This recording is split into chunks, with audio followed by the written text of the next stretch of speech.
everybody. It is Ray with the LitRPG Audiobook Podcast. I have returned from the dead once more to bring you back some new audiobooks and maybe some old ones, but I think this episode is going to be all new stuff. Before we get into anything, and I'm not going to talk about my life right now, what I'm going to do is I'm going to, there's my wife standing in the corner there, and she's slamming the door on me. Get into it. I do want to take a moment of silence for Paul Campbell Jr. I've not been on since he's died, and want to say that I didn't know him very well other than in the community. As you do know, people post, and he was a very genuine man, very nice man, seemed like he was willing to do anything for anybody that needed something, and I know he cherished his daughter, and I just want to say that he deserves recognition. And since this is the first time I've been on since he's passed, I want to take a moment and just remember him and say, we do miss you. Okay, so we're going to get right to it. So we're going to have a few new books today, some really good ones, in fact, and maybe a little bit older one I think that you're going to like. But we'll be right to it, shall we? Okay, so the first book of the day is Dungeon and Noobs. This is Noobtown, Book 4 by Ryan Rimmel, narrated by Jonathan McLean, which has a book length of 13 hours and 15 minutes. 'Twas the eve before Grebthor Day. Oh, through the village, only a badger was stirring. He was ready to pillage. The windows were bolted and locked up with care, knowing that Badgelor would surely be there. The kids were in bed, snug as a bug, while that crafty badger moved in like a thug. And Mama with her broom, and I with my club, were all settled in to protect our house, bub. When out in the yard, there came such a din. It was that wily badger knocking over our bin. Over to the door I looked through the glass and saw a great badger ready to kick ass. The phoenix moon showing on Ordinal below gave the look of mid-afternoon. So if you are like me and you have enjoyed the Noobtown series thus far, then you really love Book 4. It's a total blast, with revelations and resolutions finally occurring. And I say that with all, sincerity. I mean, we've been waiting for some things to happen, and it's come to pass. And while some doors are definitively closed, one or two really big doors open. I mean, really big doors, like those of the Castle Church in Wittenberg, Germany, where, if you know your history, Martin Luther nailed his paper that held his 95 revolutionary opinions that would begin the Protestant Revolution. A little history for you there. Didn't know I had it in me, did you? Anyway, by the way, the doors, they're really not that big. That's even more history for you. They're just kind of average-sized doors.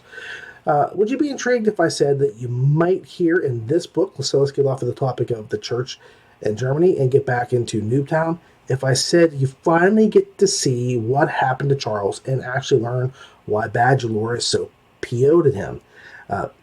Maybe would you be shocked if I said Badgelor might actually kind of be Santa Claus?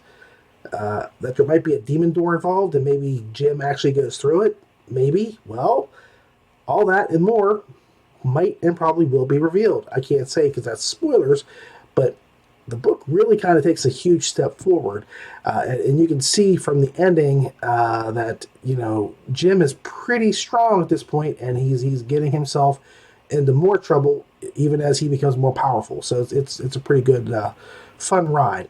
I wish Rimmel cranked out books like Uglin does, because these two guys are fecking funny, and I mean they are fecking funny. I appreciate the great humor in my novels, and these two guys, Eric Uglin and Ryan Rimmel, really know how to put humor into this genre, and they just do it so well. And Rimmel is really good at it, and I really appreciate his humor, especially. Not that I don't appreciate Uglin's either. Truly, though, there is some grief and struggles here in this book that Jim must endure. So it's not all cakes and rainbows. There might even be a bit of betrayals going on. Yes, that's a plural S at the end of the word betrayal. A couple things happen, and you might be shocked to see who does what, or what happens to certain people. overall, it seems like the series may be getting kind of a refresh or a reboot next book, as we finally get to see the big bad come to town, and Jim is determined to meet the man head on. Badger Lore is in this groove as well, and any of the team that made it out of the dungeon, because this is where they were getting ready to go into the dungeon, they go into the dungeon now. We'll be down to help, and I am not saying everyone makes it. Am I? I don't know. I can't say. There would be spoilers, but the people who would make it out if they survived, if they went into the dungeon, would certainly be motivated to stop the inevitable doom that is coming their way now. McLean is in sync with Rimmel in such a way that Helliger's is with Ugland. He does one hell of a portrayal of not only the various characters, but with the world around them as well. I mean, seriously, when he does his shtick, you get to see the fecking pumas, firsthand. You get to hear them in your mind just from the way he says things. There's no sound effects here doing things, but you can just, you hear that fecking puma noise. And there's not even fecking pumas in this. Although I have to say, I love the bit. There's a little stream in there where they Jim and Badger are killing these underground insects and stuff, and Shark comes up and he says, "Hey, why are you calling these pumas? They're not pumas." And Jim says, just matter-of-factly, anything there's a lot of is now considered to be pumas. And it's one of the best lines in the book, and I probably ruined it for you all. But it was my favorite line because it was so funny. And from now on, I am using the word puma instead of plethora. So score one for the noobs. But McLean, he made that line live, and he is just in perfect sync with the material. He has perfect timing. So, he really brings us to life. And I got to say, if he didn't, this book would not be as effective as it is for me. But Rimmel and McLean, they just go hand in hand so well. My final score is 8.3 stars. Good things are here, but better things seem to be coming. Bigger things, more exciting things. Not that everything hasn't been exciting so far, but just a lot of stuff it's building up to has come to fruition, and now there's more things that are building up. So I can't wait. This is really exciting. I think this is going to be a fantastic reinvigoration of the series, and book five should just be a showstopper. I can't wait. Okay, so next up is Brightblade. This is the UnderVerse series, and it's written by, and I know I'm going to slaughter this name, it's Hez Ko. I cannot say it. I'm sorry. I'm not going to say it correctly. I'm going to try. But it's narrated by Wayne Mitchell. This is a 20-hour and 4-minute long book. The lights are all on full for... I thought as I called out again. Come on, guys, closing time! The guy turned around to look at me and sneered. Typical rich kid, nice shirt, expensive jeans and shoes, and one who obviously spent a lot of time at the gym, judging from his muscles. I groaned mentally. It was always the last ones I came across, the troublemakers I'd learned to spot a mile away. Holy moly. So where do I start with this? This book literally felt massive on my ears. That's how big this book is. 20 hours is really not a huge book. I mean, I've done runs for a lot more, and especially like the Wandering Inn and things like that. But I mean, there is a ton of world building and character setup in this book that brings a depth that you don't often get in LitRPG. Just because of the way that you have to get into the game and then start trying to level up, there's oftentimes a rush to get to things, to make things happen. And this one, it takes its time, and don't get me wrong, I have some hard and fast rules that I live by, and one of those rules is getting into the game ASAP. I like to see things happen. I don't want to wait. I don't want to delay. The more interesting thing for me, and 99% of the time, is the game. That's, what happens there is the most important thing. I could care less about the outside world, and Brightblade literally does not do that, and it doesn't do that for a long time. It takes its sweet time getting there, but in this case, I can say that it is legit world building as it does so. We don't get the corporations or the programmers in the background that you often see in these kind of stories. Instead, we get to meet Jax, a gruff but well-meaning guy whose life is sort of passing him by as he just basically coasts along. Jax has an attitude and a terrible, terrible dreams that come over him at night when he sleeps, in which he kills and is killed every so often. Now, it doesn't happen every day, but it happens enough. And the bad thing is he wakes up with actual wounds from these dreams. So it turns out he's this really rare individual who can cross over into another world, and in doing so, he can maybe reopen a portal for all the refugees of a cataclysm in that realm that fled here can go back home. So, he's kind of a second or third or fourth or fifth generation of descendant of one of these people that fled, and he's not happy about that because the people that fled were kind of, I don't want to get into it. But anyway, they're not nice, and he does not like them. Jax himself is an intricate and interesting character who is quick-tempered and anti-authority. It's a lot like me. Then he is placed into a position to help people that he hates. In other words, the people that, progenerated him. And he eats crap sandwiches a lot so that he can basically find his missing brother. His brother went missing earlier, and it was with these same people that he was dealing with. So when Jax finally does make his way, let's just be realistic about it, it's not a spoiler, he's going to get to the magic realm one way or another, he ends up doing what basically is a tower crawl. The book itself is kind of like a punch in the face or a sucker punch because it never lets up. Much like Jax, the world is rich and vivid, and I could literally see a real RPG based on its incredible workings. It would work so well, it'd be frightening. The violence is fairly graphic, as it should be. I mean, when you're talking about swords chopping people in half and things, there should be a little blood involved, and it shouldn't be, he struck him and killed him. These are sword fights, so make it real. And sword cuts themselves, they're not boo-boos, after all, and, that's just the way it works. Jax swears a little bit less than me, most likely, and the sexual tensions are a little low, but enough that I wouldn't let my kids listen. The little fairy that runs around naked half the time would not be something I want my young ones to hear. The narration by Mitchell is great, and I mean that. His takes on Jax's gruff, in-your-face attitude was brilliant. And, it's funny, I wrote this and was getting ready to record, and I usually don't do this, and I say that it seems like I'll say that a lot. I went back to look at some of the reviews just to get people's takes and see what they said after I'd had this done. And a lot of people had issues with the narration, and I thought he was brilliant. I thought he really did everything well. It was just perfectly suited.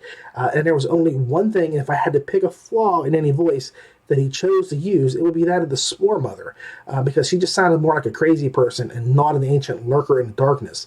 Either way, I have to say my respect-o-meter nearly broke as I listened because he crushed it with the voices and even dished out like a Sean Connery homage that made me miss the man terribly.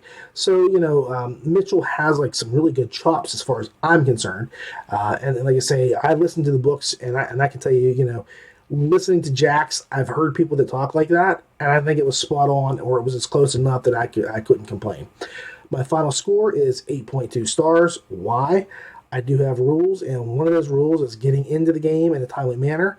And while I can overlook some aspects, that's some things that readers might not, I just have to say, look, you got to get into the book, to the game halfway, before the halfway point. You just got to get there, and this didn't do it. So I had to knock a little bit off. I just kind of had to be realistic about it and say, yeah, you gotta get there some way, before halfway mark. But if it wasn't halfway, it sure felt like it was a long time getting there. But either way, it took a little bit longer than what it should have. That's just what I'm basically trying to say. Otherwise, an incredible book. I can't wait for book 2. Seriously, 20 hours just flew by. Okay, so our last book of the day is our Sound Booth Spotlight. It is 1,000 Drunken Monkeys, book 2 in the Hero of Thera series by Eric Nyland, narrated by the amazing Jeff Hayes, with a book length of 11 hours and 56 minutes. I was formerly Hector Savage of Earth, Marine, ex-death row inmate, and lifelong gamer. What is this capital G game? The easiest way to think of the game is as the biggest version of role-playing Risk ever, with 3 crucial differences. First, to run their game, the gods begat an impartial game master. Second, the game primarily plays out in the kingdom of Thera, It is a magical realm with gateways to many other worlds and realities, the crossroads of the multiverse, if you will. And third, the gods don't play the game themselves. They field clans of mortals to play, and die, for them. I play a spirit warrior, the type of martial artist you might see in any good Hong Kong action flick, with a little cheap-powered battle magic added for good measure. So Nyland returns to his hero series with his second installment, and in many ways he continues to weave a powerful tale. The book is action-packed and often feels like an old-time kung fu flick come to life, or at least it has a super high infusion of Jet Li and Jackie Chan, those styles of films. To say the pacing is frenetic would be an understatement, because it seems like it's always like they're ready to get, rip to shreds, and then they pull something out of their hat the last possible second, or it's just the fighting is just intense regardless. The Lit RPG portion offers numerous options for Hector to take, being a new skill or a new branch to follow, and I think it works really well. It's a good system. It's neat. It's not something you've seen before, so it's got the necessary crunch and punch together. His partners also seem to diverge from the standard trope of, who's in the team. For example, we have a druid who's also a thief, or maybe it's a thief with a green thumb. I really can't tell, but either way, it's not your typical party. It's not something you see all the time. The only drawback that I really perceived was the slow pace that the characters themselves are progressing with. Not to say that the book isn't fast-paced. In fact, there were things that just kind of flew by as you went, but it was the fact that the characters basically have not changed or altered, especially, Hector has not done much character growth since book one. He's basically the same. I'm not sure. I can't remember exactly, but the level cap of the game is something like 100, maybe it's 90. And at the end of the book 2, the MC still hasn't even hit level 10, if I recall. At book 1, he was like level 4 or 5. And so, it's going to take a while to get to the end of this thing if he goes all the way to the end for the level cap. If not, I can understand finishing the book early, with not having to get to that point. But you figure 2 books equals roughly 10 levels. You've got a whole bunch more books to go. So, either way, the main quest, sees very little progress made. And the progression of the MC just doesn't really seem to occur very much. It's barely scratched upon the quest. And the MC's progression, while it's interesting seeing what happens, it's just not really occurring. So while the story is captivating, it seems to go nowhere fast. So it just depends on what you're looking for. The great writing, otherwise, is only enhanced by the amazing narration. We have a full-length book featuring a solo Jeff Hayes. Hayes is an amazing ensemble player, to be sure, and he makes a great partner when he brings someone in to do his lady voices for the books that he does. But it is truly when he is on his own that he absolutely shines. He practically goes supernova here. Hayes has a lot of fun in some spots, and you can tell that he digs the material, but he is also able to go super serious in a span of seconds. Try saying that 5 times real fast. As much as I love the other SBT members, Hayes is a superstar who seems to pop in, I should say, for supporting roles far too often in other books, and it was nice to have him just handling everything for once. It gives the book a distinctiveness that it deserves in a catalog of incredible series. So my final score is 7.9 stars. Nyland has a great gift for writing intense action scenes, creating interesting characters, and holding your interest in the most mundane situations. But for as good as this book is, I think it falls into the trap, I should say, of this is an open-ended series, and an absolutely minimal progress is made in key areas. Progress I really want to see, and it's primarily the main quest line. As much as I've carped about the main character Hector not really doing much, the quest line for the main story is not hardly ever touched. It's barely there. We don't even get to it in the book until the very near end, and even then it's just barely scratching the surface. So revelations aren't quite so shocking if you can anticipate things at all, in this book. And so it just becomes another slice of life novel. And that's fine, but I need some forward motion in a couple places that I'm just not getting, so that I don't feel like I'm wasting time on a series that is progressing pretty slowly compared to one that might actually move a story along. So like I say, the story is great, the characters are interesting and amazing, but I just don't see like any change from book 1 to book 2 within those 2 books. And you've got basically 20 hours worth of stuff at least between the 2 of them, and no real changes have occurred. So it's kind of, let's, they say that get off the pot if you're not doing the job, either do your business or get off the pot. So somebody needs to get off the pot, or they need to get down to business. So as good as it was, it did lose some points right there for just that reason.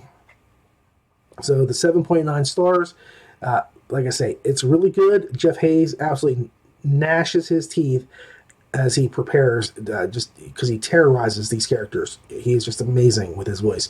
But as great as Jeff is, the issues I had with the book just kind of stalled it out to make it, because it could be great. It could have been great if he'd made it, a quarter of the way into this of completing his quest, or the MC had grown a little bit stronger and leveled up more. That might even have done it. But I mean, 7.9 stars. It's really good. It's just, we need to get a little bit of change going here. So that's it for this week, folks. Thank you. Well, folks, that's the show. I'd like to thank everyone for watching very much. I do appreciate you taking the time to watch or listen to the show. If you want to support us, you can like the LitRPG Podcast Facebook page or the YouTube page, or just share and like the video. I sincerely hope you've enjoyed the show and that the books that we've recommended will be of help for you. Please leave comments or suggestions in the comment section down there, the below section, and feel free to tell me whatever you like. I enjoy the feedback. Remember, as always, you can follow us on Facebook, Twitter, YouTube, iTunes, Google Play, and Stitcher. And I do have a new book out. It's called NGS, the Nightmare Game System. If you like scary movies, horror movies, or LitRPG, it might be something you'd be interested in looking at, so give it a shot. I'd like to hear from you about that too. So again, thank you all for coming, everybody, and good day.